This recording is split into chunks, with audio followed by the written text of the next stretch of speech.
Islam promotes dangerous, we might even say deadly, hygiene practices. And I'm willing to lay this down as a rule. If your religion would get you killed because of its hygiene practices, if you took it seriously, probably not the true religion, probably not from God. What do I mean here? Well, there are lots of directions we could go. For instance, I could point out that according to Surah 4, verse 3, Muslims can marry up to 4 women. And that according to Surah 4, verse 24, and other passages in the Quran, Muslims can have many sex slaves, captives that they capture in battle. So you go into battle, you capture a woman, you take her home and you have sex with her, she's your captive, and then you go have sex with your 4 wives, right? You don't know what kind of diseases that woman has, right? You just captured her in battle. You don't know if she's got syphilis or AIDS or what. You don't know what she's got. And you're going from her back to your 4 wives who are producing your children. You are spreading disease like wildfire. But we won't go in that direction. Let's just go with what we would normally think of when we talk about hygiene. Sunan Abu Dawud, number 67. I heard that the people asked the Prophet of Allah, water is brought for you from the well of Buddha. It is a well in which dead dogs, menstrual cloths, and excrement of people are thrown. The Messenger of Allah replied, verily, water is pure and is not defiled by anything. Notice what this says. Yeah. Water's brought to you. We're bringing this to you and your people, Muhammad. Oh, wow, that's nasty. And there's just one problem. The well where we're getting this is our garbage. Ooh. This is where we throw our garbage. This is where we throw our dead animals. This is where we throw used menstrual cloths. And this is where we dump our toilet buckets into. Yeah. And we're scooping up some water, so bring it to you so you can wash up and perform your ablutions. Any problem with that, Prophet of God? No, water's not made impure by anything. Nothing you can do will make water impure. Fortunately, most Muslims do not take that seriously, right? Praise Fortunately, God. If you as a Muslim took this seriously, you are dead. You will die. Fortunately, most Muslims know better than their prophet, right? Muhammad didn't know. I'm surprised. He made it through life.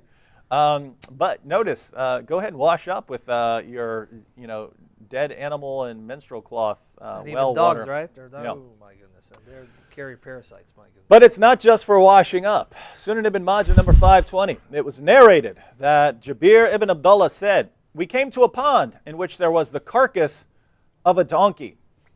So we refrained from using the water until the Messenger of Allah came. Notice, we refrained from using the water. Smart. Yep. Smart. Maybe we shouldn't drink this water with the dead donkey floating in it. Ooh.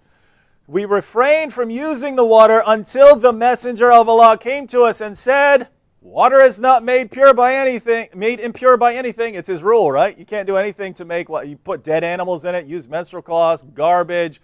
You can urinate in it. You can use a bath. It doesn't matter. Water is not made impure by anything. So what did they do? What did the Muslims do? Then we drank from it and gave it to our animals to drink, and we carried some with us. So we put some in our little canteens. We drank some of it. We gave some of it to our animals. Dead donkey floating in it.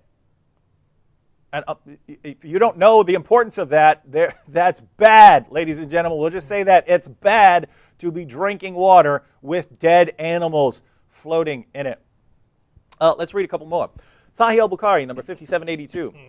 Allah's messenger said, if a fly falls into the vessel of any of you, let him dip all of it into the vessel and then throw it, i.e. the fly, away. For in one of its wings there's a disease, and in the other there is healing, the antidote, the treatment for that disease. So notice what he says, right? You're sitting there, you're eating something, you're drinking something, fly lands in your food. You could just throw the fly away or scoop it out or something like this.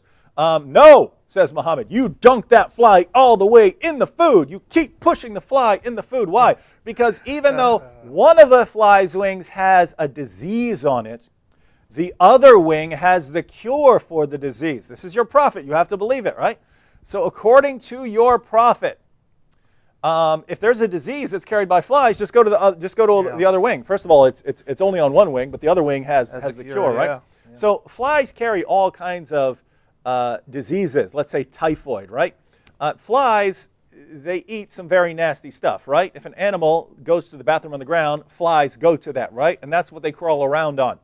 And then that fly, that same fly, goes away from the excrement of that possibly sick animal and goes into your food. And what do? Get rid of it? Throw it out? No! Dunk that fly in the food. Then you get rid of the fly. Then you eat your food because you've got the cure now, right?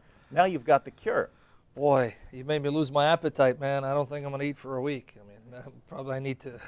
One more. Musnad Ahmed, number 16245.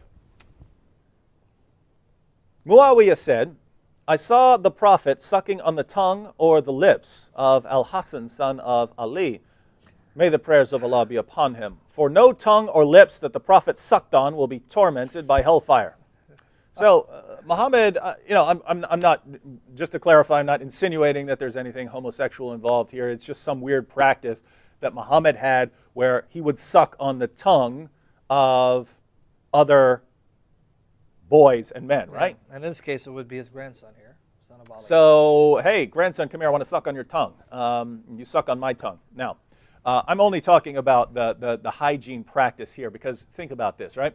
We want to wash up for dinner, right, Sam? We're going to have a good meal. Yeah. So we go and we get some water from a well with human waste and dead dogs and use menstrual cloths in it. We put our hands in there. We wash up for dinner, right? We perform our ablutions for our meal. We're going to wash up. We go sit down. We got him up. A fly who just flew off a pile of dog waste then lands in my food. I start dunking that, and now that I've dunked it in there, I know I've got all the cure off of there. So now I can eat my food, but now I'm feeling sick, right? Because I have, dead dog germs all over my hand and menstrual cloth waste all over my hands and feces and urine all over my hands because that's what was in the well. I washed up with that. Now I'm eating the food and I dunked the fly and it's got the disease on it. I'm eating that. Now I've got a stomach ache, Sam. So I want to refresh myself with a glass of water. So I get a glass of dead donkey water. They got the donkey floating in it. I take a drink of that. Now I'm feeling really bad. Call a kid over here, suck on his tongue,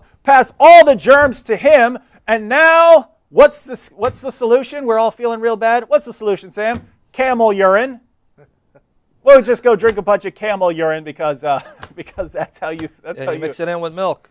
Camel urine and milk. That's how you get rid of your stomach ills. Ladies and gentlemen, is this guy a prophet? I'm just asking, is this guy a prophet? Because every one of you out there, you know you would never follow these practices. You know that if you did follow these practices, you would die. And so you know what? You know this is not coming from God. These people are coming to Muhammad. Muhammad, guide us. Can we do this? Yes, water is not made impure by anything. He's speaking as a prophet there. And he's wrong. And if you believe him, you will die. This is not a joke here, ladies and gentlemen. If you follow Muhammad, you can die from this. Definitely, yeah. So deep down, if you're not following this, deep down, do you really believe in your prophet? Boy. I'm not sure they do, my friend. No.